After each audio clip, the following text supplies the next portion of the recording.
중에는 정유라 도대체 그렇죠. 그렇게 합시다. 어떤 상황인가에 대해서 잘 모르시는 분도 계실 것 같아요. 좀 차근차근 좀 설명을. 좋습니다. 제가 그래서 청취자 여러분들이 이제 알아듣기 쉽게 지금 현재 상황만 좀 사실관계 좀 정리를 좀 해드릴게요. 네. 정유라가 갑자기 깜짝 출석을 했어요. 예. 나오지 말라 그랬어요. 최순실 씨는 엄마가 정 나오고 싶으면 엄마가 가서 증언하고 난 뒤에 넌 해. 나오지 마 이랬어. 근데 어느 날 갑자기 딱 나와서 변호인도 몰랐어요. 네. 새벽 2시에 차를 보내달랐다는 거 아니에요? 그거 좀 말이 많았어요. 협박했네, 회유했네. 보쌈이네 이런 얘기 나왔죠. 보쌈이네. 이제 변호인은 그래가지고 결국은 이게 살모사네. 근데 정유라는 살모사다. 이렇게 변호인이 불만을 터뜨릴 정도로 정유라의 행동은 지금 굉장히 돌출적인 행동인 건 맞아요. 그런데 정유라가 지금 왜 그러느냐. 내용들을 쭉 놓고 보면 내가 살아야 되겠다는 거예요. 애기하고 내가 살아야 되겠다는 거예요. 야, 부모 입장에서 보면은 정유라의 저 정신 상태는 매우 독특하기는 해요. 변호인 입장에서는 지금 그렇게 지금 부인하고 있는 내용을 너무나 쉽게 가가지고 맞아요. 삼성이 사준 말이라고요. 그냥 마음대로 타라 그랬어요. 라는 말을 지금 하고 있단 말이에요. 자, 그래서 지금 이제 이 말씀을 제가 왜 드리냐 하면은 재판이 8월 1일 날 결심 공판을 하는 과정에서 큰 변수가 두 개가 생겼어요. 하나는 정유라의 지금 이 깜짝 돌출 증언 하나. 네. 두 번째는 청와대가 뒤늦게 증거가 될지도 모르니 검토해달라고 발표한 이 두 번째 문건. 요 두 가지가 직접 증거는 아니에요. 그러나 재판부가 이 두 가지를 어떻게 해석하고 어떻게 받아들일 건가가 이제 막판 결심 공판을 앞두고 지금 최대 관심사예요. 자, 그러니까 핵심은 일단 그 세 분이 핵심 인물이잖아요. 박근혜 전 대통령, 최순실, 이재용 삼성 부회장 이 세 분 사이에 대가성 있는 뇌물이 왔다 갔다 했느냐. 자, 이제 그렇죠. 정확합니다. 여기에서 역시. 정유라 씨의 말이 어떤 부분이 가장 큰 파장을 일으키는 충격적인 내용인가요? 그렇습니다. 그러니까 지금 이제 역시 우리 표 의원님이 그 핵심을 잘 지적을 해 주셨는데 지금 이제 특검의 고민이 뭐냐 하면은 한 문장으로 정리를 하면요. 청취자 여러분들의 편의상 호칭은 제가 생략하겠습니다. 이재용이 경영권 승계에 도움을 받기 위해 박근혜에게 부정한 청탁을 하고 대가로 최순실을 지원했다. 요게 논리 구조를 한 문장으로 정리를 하는 거거든요. 그렇죠. 그런데 피고인 이재용, 피고인 박근혜는 존재하는데 중간에 부정한 청탁 앤드 대가를 연결하는 직접 증거가 현재로서는 없어요. 그게 지금 언론이 주목하고 있는 재판 과정의 현재 진행형입니다. 그게 뭐냐 하면 특검이 재판정에 세운 증인이 48명입니다. 48명의 입과 증언을 통해서 이게 그 증거입니다라고 했던 부정한 청탁이나 대가성을 입증할 만한 직접 증거가 없어요. 특검이 그렇게 야심차게 제시를 했던 직접 증거라고 제시를 했던 안종범 수첩은 재판부가 간접 증거, 정황 증거로 채택을 했어요. 자, 그런데 여기서 우리가 이제 흥분을 하면 안 되는 것이 그럼 직접 증거가 나오면은 유죄고 간접 증거로는 유죄가 나오기 어렵다. 이렇게 예단하면 안 돼요. 그건 아니죠. 그건 아닌 거예요. 왜냐하면 뇌물죄의 성격상 직접 증거가 없어요. 두 사람이 주고받는 뇌물에 있어서 무슨 직접 증거가 있겠어요. 그 상황이 그대로 촬영되어 있지 않은 한. 그렇죠. 그래서 안종범의 수첩도 대가성을 입증할 만한 직접 증거는 안 되지만 간접 증거로 본다는 것이고 청와대가 지금 뒤늦게 딱 이거를 발견하고 난 다음에 뭐라 그랬겠냐고요. 한번 상상을 해보면 신봤다. 그토록 찾고 싶던 이제 물증을 청와대 입장에서는 찾은 거예요. 지금. 그래서 검찰로 넘겼는데 검찰이 지금 고민하고 있대요. 이거를 재판부에다가 증거물로 제출하는 것이 도움이 될지 안 될지 아직까지 미정이래요. 왜냐하면 아까 우리 장제원 의원님이 질문하셨던 이게 증거가 될까? 이제 이런 문제가 좀 남아 있는. 근데요, 거예요. 제가 이제 그 말씀 드리니까 궁금한 게 그렇다면 특검이 지금까지 박근혜 대통령을 기소를 하고 재판을 하는 과정에서 특검이 밀렸다든가 혹시 이런 그 뇌물 관련돼서는 무혐의가 날 가능성이 높았다는 얘기인지 그렇기 때문에 정유라의 증언이나 또는 청와대의 어떤 문건이 없이는 박근혜 대통령이 더 유리한 쪽으로 방향을 흘러갔다는 얘기에 역설적 표현 아닌가요? 그래서 제가 흥분하지 말자는 거예요. 지난 주말에 청와대에서 문건이 나왔다. 정유라가 깜짝 증언을 했다 해서 많은 언론들이 흥분을 해서 여러 가지 보도를 쏟아냈기 때문에 국민 여러분들도 지금 이 헷갈리실 수가 있는데 이 문제는 차분하게 봐야 돼요. 자, 다시 이제 장제원 의원님 질문으로 돌아가면 국정농단 삼성이 최순실한테 접근했다 이렇게 대가성을 한 것 같다. 그래서 이재용은 대통령을 만나서 이렇게 얘기가 주고 가서 이렇게 서로 돈이 오간 것 같다라고 하는 것에 대한 정치적 판단, 탄핵은 일단락된 거예요. 그런데 자, 그 정치적 탄핵을 갖고 온 이 행위는 뇌물죄에 해당된다라고 하는 이 기소 내용을 형사법적으로 증거에 의해서 하는 거는 또 별개의 문제라는 거예요. 그렇죠. 그래서 지금 제가 드리려고 하는 말씀은 특검이 밀린 게 아니고요. 자, 사실관계만 딱 정리를 해드리면 특검은 안종범의 수첩을 직접 증거로 제시를 했어요. 네. 재판부는 그걸 받아들이지 않았습니다. 네. 그런데 간접 증거로는 인정을 했어요. 네. 자, 그러니 유죄다 무죄다를 지금 예단하는 거는 100% 틀립니다. 맞습니다. 지금 저는 제가 언론의 입장에서 말씀을 드리면 재판부 스스로도 갑론을박 중이고 3명이 하거든요. 재판부도 엄청난 중압감성에 지금 고민하고 있는 단계인 거지 직접 증거냐 간접 증거냐가 결정적인 요인은 아니라고 보는 게 맞는 것 같아요. 자, 이제 우선은 사법적인 판단은 당연히 법률가들이 할 테고요. 네. 언론에서 보실 때 저희들이 뇌물죄 하면 그동안 이제 포괄적 뇌물죄라는 개념이 과거 한보 사건에서부터 있었죠. 네. 그래서 대통령이나 최고위급 정치인 관료들은 우선 대가성 입증이 직접적으로 안 돼도 돈을 받았다는 것만으로도 한명숙 전 총리도 마찬가지고요. 그렇죠. 일단은 포괄적 뇌물죄 인정된 사례들이 있고요. 네. 두 번째로는 하지만 이번 사건이 참 그 핵심적이고 힘든 것이 뭐냐면 국정농단이라는 큰 프레임 속에 네. 직권 남용에 대한 부분들이 탈탈탈 털렸단 말이에요. 그렇죠. 그리고 그렇지만 직권남용은 형량 자체가 낮기 때문에 가장 핵심은 뇌물죄에 지금 집중되어 있는데 그렇습니다. 뇌물죄에 있어서는 계속 저쪽에서 피고인들의 항변은 이건 국가 정책적인 판단이다. 네. 그 삼성에 대한 지원도 그렇고 면세점 부분도 그렇고 그다음에 이제 K 스포츠 뭐 미르재단 이런 부분에 대한 사실관계는 다 드러났는데 네. 이 부분이 그래 직권 남용은 인정될 수 있어 강압 좀 했어 그렇지만 네. 이것이 내가 뭔가 이득을 얻기 위한 뇌물은 아니야 네. 이런 부분에 있어서 그 대가성을 입증하기 위한 노력들이 계속 되는 그렇죠. 것으로 보이던데 그렇죠? 그렇죠. 아니, 그래서 제가 이제 표 의원님 말씀 조금만 더 연장을 시켜보면 네. 이게 정무적으로 봤을 때 네. 직권남용 부분은 우리 국민들이 인정을 해요. 네. 그런데 많은 국민들이 네. 일부 우리 보수층의 국민들은 네. 자 박근혜 대통령이 이런 그 뇌물죄가 없다면 그게 큰 죄냐라는 얘기까지 나오고 있거든요. 과연 네. 이것이 뇌물죄가 무죄로 났을 경우에는 네. 탄핵까지 당해야 될 것이냐라는 질문이 있거든요. 네. 그게 굉장히 중요하거든요. 그렇죠. 그렇다면 네. 그러니까 지금 그 청와대 문건이 과연 이것이 증거로 활용될 것이냐는 부분이 또 퀘스천 마크가 있는 것이고 네. 두 번째는 정유라의 증언마저도 이것이 누구한테 들은 얘기란 말이죠. 네. 이것마저도 법적 효력이 있느냐 이 질문도 생기는 거거든요. 근데 특검은 이 부분에 그 두 가지에 굉장히 좀 기대가 크다고 좀 기대가 그러네요. 크다. 네. 이제 마지막 남은 변수. 왜냐하면 48명을 들이댔기 때문에 이제 특검과 검찰이 할 수 있는 거는 다 한 거예요. 마지막 두 퍼즐이 이 두 사람의 관계, 대가성 여부를 그나마 간접적으로라도 가장 가까이서 본 사람이 정유라 딸이었고 그다음에 지금 그것을 문건으로 확인해 줄 수 있는 게 청와대에서 새로 나온 이제 메모인데 이 두 가지가 증거 여부를 떠나서 정유라의 증언은 법률적으로 왜 의미가 있냐라고 제가 질문을 좀 해보니 네. 삼성이 나를 지원을 해줬고 삼성이 사준 말은 네 거나 마찬가지라고 말을 하는 것이 대가성으로 인정된다라는 그런 포괄적 뇌물죄의 유의미한 증언이다라고 특검은 주장하고 있는 것이고 변호인 쪽에서는 아니 쟤는 원래부터 아무 생각 없는 애라니까요. 저 뭔지 모르고 갖고 학교도 가기 싫었는데 갖고 엄마가 시키는 대로만 하고 아니 그래서 구속도 안 됐는데 지금에 와서 막 돌출 행동 발언으로 막 떠드는 게 무슨 법률적 의미가 있습니까라고 지금 항변을 하고 있다는 상황인 거예요. 잠깐만요. 증인의 지금 밖에서 문자 소개하라고 난립니다. 네. 증인의 신뢰성을 떨어뜨리는 변호인들의 아주 전형적인 방법이죠. 법정 기술이고요. 네. 자 문자 한번 소개하고 갈까요? 예. 2861님 아직까지는 두 의원님 안 싸우고 진행을 잘 하내세요. 히히. 아직까지는. 싸우지 맙시다.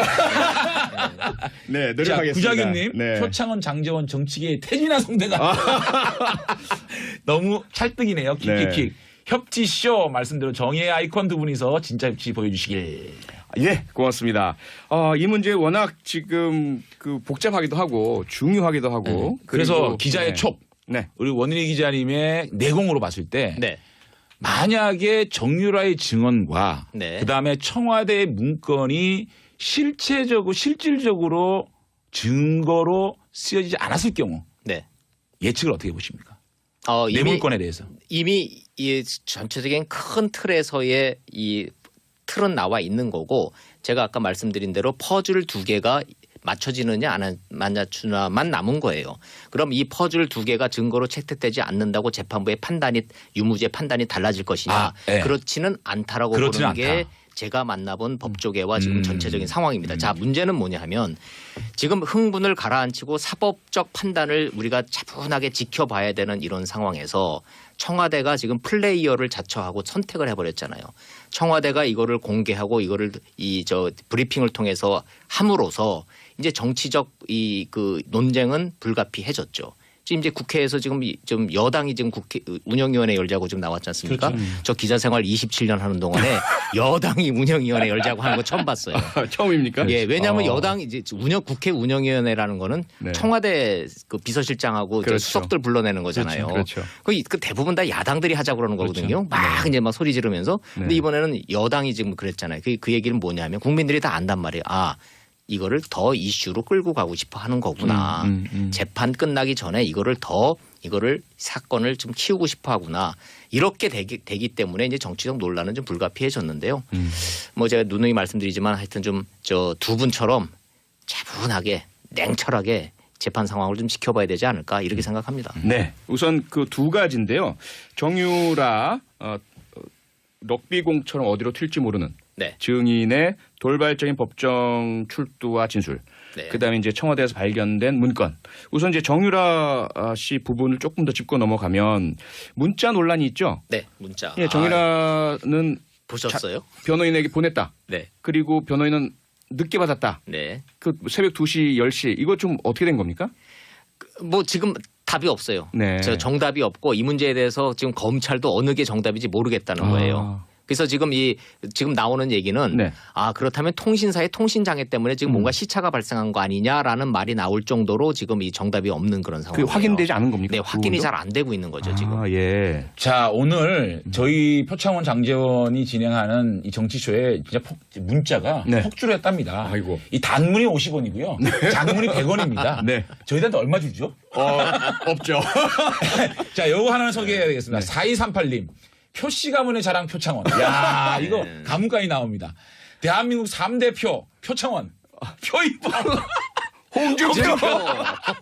이들 중 제일은 당연 표창원입니다. 아이고. 우유빛깔 표창원 사랑해요. 그리고 장 의원님 삐지지 마세요. 잘 삐지신 분입니다. 장재원님도 보내셨어요. 장씨 가문의 자랑 장재원. 대한민국 3대 장씨 장재원. 장보고. 한 명 더 있네요. 장두석. 누구죠? 장두석? 개그맨 아닌가요? 개그맨. 네, 장두석 씨. 이들 네. 중 제일은 장재원입니다. 장씨 종친회가 늘 응원합니다. 감사합니다. 오늘 문자 폭탄 보내주신 우리 청취자 여러분께 감사 말씀드리겠습니다. 예, 다른 건 몰라도 우리 봉도사님 빨리 로마에서 오셔야 될 것 같아요. 잘못하면은 좌압 잃으실 수 있습니다. 예, 그러게 말입니다. 우리 원일이 기자님 네. 오늘 한 가지 더 여쭤볼게요. 네네. 그 재판장 가셨나요? 정유라 증인 나왔을 때? 아니요, 제가 가지는 않았죠. 기자들 얘기는 들으셨나요? 네, 들었죠. 정유라 나올 때 네. 표정이나 이런 것들이 좀 어땠는지 제일 궁금해요. 너무나 많은 기자들이 달려들어서 네. 너무나 많이 해서 아수라장이 되면서 네. 이 차를 제대로 못 탔다는 거예요. 그러면서 한마디라도 좀 어떻게 좀 들어보려고 그랬는데 한마디도 하질 않았대요. 그런데 이제 분명한 거는 특검이 납치를 했다, 감금을 했다, 뭐 강제로 끌고 왔다 이런 분위기는 아니었다는 거예요. 본인이 정말로 제 발로 나오긴 나왔는데 도대체 머릿속에 무슨 생각을 하고 있고 무엇을 노리는지 심지어는 지금 엄마의 비자금을 사촌 언니인 장시호가 좀 숨겼다 이거 좀 찾아주세요. 좀 이러고 있다는 거거든요. 네네. 지금. 그러니까 본질과 상관없는 얘기지만 도대체 이 어느 쪽으로 튀는지에 대해서 지금 같이 재판받고 있는 엄마인 그 최순실 씨도 한숨만 푹푹 쉬고 있다고 그러네요. 근데 저는 이걸 보면서 과거에 우리가 왜 내리사랑은 있어도 치사랑은 없다. 네. 이런 말씀들을 어르신들이 많이 하셨거든요. 그렇죠. 그러니까 자녀를 생각하는 부모의 마음은 언제나 애잔하지만 부모가 자식을 생각하는 것은 상당히 조금 드물다. 근데 네. 이번 경우에 과연 최순실 씨의 입장이 혹시라도 자기 딸을 살리기 위해서 짐짓, 화난 척하고 이런 것은 아닐까 이런 의견도 있던데 어떠세요? 변호인들 의견을 들어보면 그건 아닌 것 그건 같아요. 아니고요. 반응이 아닌 네. 것 같고 본인이 저 정유라 본인이 아들과 같이 구속되지 않고 살기 위해서는 엄마를 버려야 된다는 정도의 법률적 지식은 있다는 거예요. 그래서 예. 나온 얘기가 탄식조로 나온 게 살모사다. 근데 변호사들은 사임까지 하겠다 그러고 있고 네. 정유라의 아버지는 또 설득을 하고 있다 그러는데 정유라가 다시 증언을 바꿀 가능성은 있다고 보십니까? 가능성도 있죠. 있습니까? 예, 왜냐하면 아버지까지 나섰기 때문에. 근데 정윤회 씨가요. 의외로 정유라하고의 그런 이게 친밀도가 없어요. 네, 그렇다 그러더라고요. 예, 그렇게 그런 게 알려져 없기 있었죠. 때문에 네. 아버지가 뭐 설득한다 그래서 뭐 바뀔 것 같지는 않은데 네. 뭔가 지금 이 다른 이 속사정은 좀 있어 보인다는 거죠. 네, 지금까지 우리 그 여의도 탈곡기 SBS 원일희 선임 기자님과 함께했습니다. 오늘 너무 감사합니다. 감사합니다. 계속해서 좋은 소식 많이 전해주십시오. 두 분의 방송 아주 잘 듣겠습니다. 감사합니다. 고맙습니다. 감사합니다. 네. 고맙습니다. 저희도 어느덧 인사드릴 시간이네요. 장 의원님 오늘 첫 방송 어떠셨습니까? 너무 재밌었는데 제가 너무 재밌다 보니까 네. 좀 우리 청취자들이 들으실 때 좀 오버하지 않았나라는 또 비판이 있을 것 같아서 걱정이 됩니다. 뭐 비판을 주실 수 있지만 제가 봤을 때 장지원 의원님 최고였습니다. 정말 표창원 의원님 최고입니다. 이래도 되나요? 네, 너무 감사하고요. 그리고 오늘 저희들이 처음 해봤는데 부족한 점이 있으시면 많이 좀 지식도 주시고요. 예. 응원 격려 주시고 문자 쏟아내 주시기 바랍니다. 계속해서 네. 우리 그 정치쇼에서 일주일 동안 우리 든든하게 네. 우리 표창원님 지켜주십시오. 분이 핵심 인물이잖아요. 박근혜 전 대통령, 네. 최순실, 네. 이재용 삼성 부회장 네. 이 세 분 사이에 대가성 있는 뇌물이 왔다 갔다 했느냐? 자, 이제 그렇죠? 정확합니다. 여기에서 역시. 정유라 씨의 말이 어떤 부분이 가장 큰 파장을 일으키는 충격적인 내용인가요? 그렇습니다. 그러니까 지금 이제 역시 우리 표 의원님이 그 핵심을 잘 지적을 해주셨는데 지금 이제 특검의 고민이 뭐냐 하면은 한 문장으로 정리를 하면요. 청취자 여러분들의 편의상 호칭은 제가 생략하겠습니다. 네. 이재용이 네. 경영권 승계에 도움을 받기 위해 네. 박근혜에게 부정한 청탁을 하고 대가로 최순실을 지원했다. 요게 논리 구조를 한 문장으로 정리를 하는 거거든요. 그렇죠. 네. 그런데 피고인 이재용, 피고인 박근혜는 존재하는데 중간에 부정한 청탁 앤드 대가를 그렇죠. 네. 그래서 안종범의 수첩도 대가성을 입증할 만한 직접 증거는 안 되지만 간접 증거로 본다는 것이고 네. 청와대가 지금 뒤늦게 딱 이거를 발견하고 난 다음에 뭐라 그랬겠냐고요. 한번 상상을 해보면 신봤다. 그토록 찾고 싶던 이제 물증을 청와대 입장에서는 찾은 거예요. 지금. 네. 그래서 검찰로 넘겼는데 검찰이 지금 고민하고 있대요. 이거를 재판부에다가 증거물로 제출하는 것이 도움이 될지 안 될지 아직까지 미정이래요. 왜냐하면 아까 우리 장제원 의원님이 질문하셨던 이게 증거가 될까? 이제 이런 문제가 좀 남아 있는 거예요. 근데요, 제가 이제 그 네. 말씀 드리니까 궁금한 게 네. 그렇다면 특검이 네. 지금까지 박근혜 대통령을 기소를 하고 네. 재판을 하는 과정에서 네. 특검이 밀렸다든가 네. 혹시 이런 그 뇌물 관련돼서는 애기하고 내가 살아야 되겠다는 거예요. 야, 부모 입장에서 보면은 정유라의 저 정신 상태는 매우 독특하기는 해요. 변호인 입장에서는 지금 그렇게 지금 부인하고 있는 내용을 너무나 쉽게 가가지고 맞아요. 삼성이 사준 말이라고요. 그냥 마음대로 타라 그랬어요. 라는 말을 지금 하고 있단 말이에요. 자, 그래서 지금 이제 이 말씀을 제가 왜 드리냐 하면은 재판이 8월 1일 날 결심 공판을 하는 과정에서 큰 변수가 두 개가 생겼어요. 하나는 정유라의 지금 네. 이 깜짝 돌출 증언 하나. 네. 두 번째는 청와대가 뒤늦게 증거가 될지도 모르니 검토해 달라고 발표한 이 두 번째 문건. 요 두 가지가 직접 증거는 아니에요.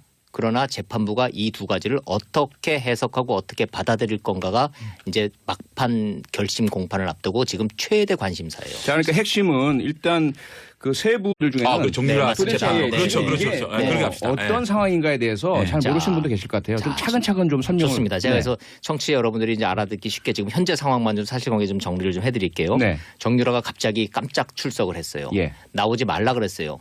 최순실 씨는 엄마가 정 나오고 싶으면 엄마가 가서 증언하고 난 뒤에 넌 해. 나오지 마 이랬어.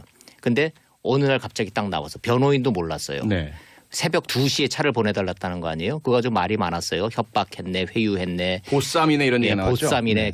이제 변호인은 그래가지고 결국은 이게 살모사네. 근데 정유라는 살모사다. 이렇게 변호인이 불만을 터뜨릴 정도로 정유라의 행동은 지금 굉장히 돌출적인 행동인 건 맞아요.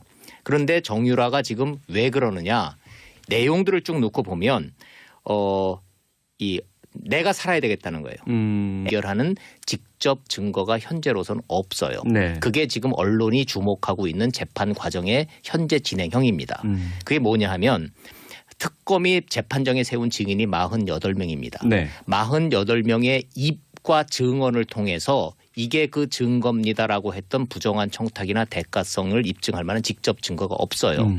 특검이 그렇게 야심차게 제시를 했던 직접 증거라고 제시를 했던 안종범 수첩은 재판부가 간접 증거, 네. 정황 증거로 채택을 했어요.